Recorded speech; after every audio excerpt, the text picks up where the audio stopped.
Hi, my name is Elisabeth Helseth, and I work as a county coordinator for the county council in Sogn og Fjordane. The county council has a climate plan and this climate plan was adopted in the county council in 2009. So my job is to work with following up of the measures and the targets that are in this county climate plan. And the climate plan, when it was adopted, it was sort of the result of a long process. It started in 2007 and went on to 2009, where lots of different actors from around in Sogn og Fjordane was involved with making the plan. So it's not only the county council that's been involved in the process. This climate plan is quite unique in the way it's formed, especially in regards in Norway. Because it takes into account both emission reductions from production, but also emission reductions from consumption. So that is the sort of mitigation side of the climate plan. But you also have an adaptation side of it, which looks into how Sogn og Fjordane can become less vulnerable to the climate changes that are coming. And the adaptation bit is a big part of the climate plan. It may be like 50% of the plan. And that's quite special because it's not usual, up until now it has not been usual to focus so much on climate adaptation in plans like this.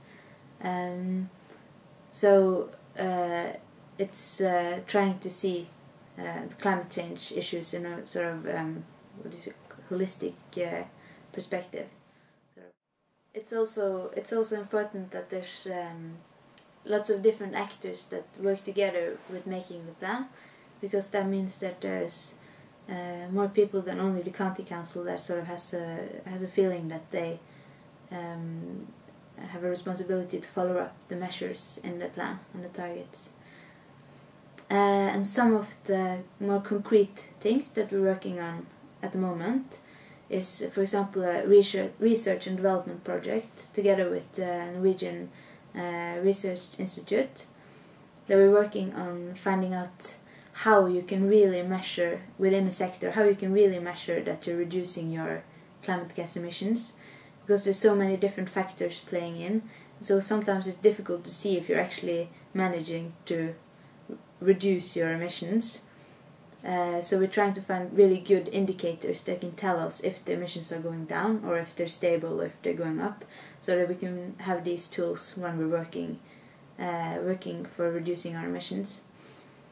So in this research and developing project, we're working on developing new methods for how to find these indicators.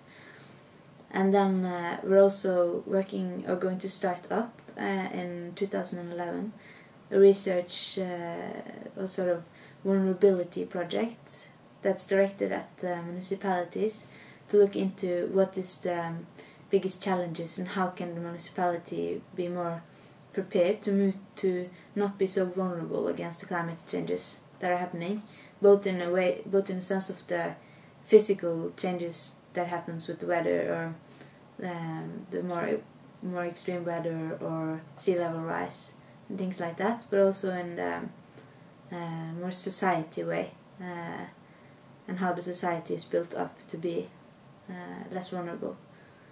So that's a project we will start in cooperation with the municipalities. And we're also working with environmentally certificating both the county administration and the different schools that the county council has responsibility for. So that's some examples of the things we're working at now.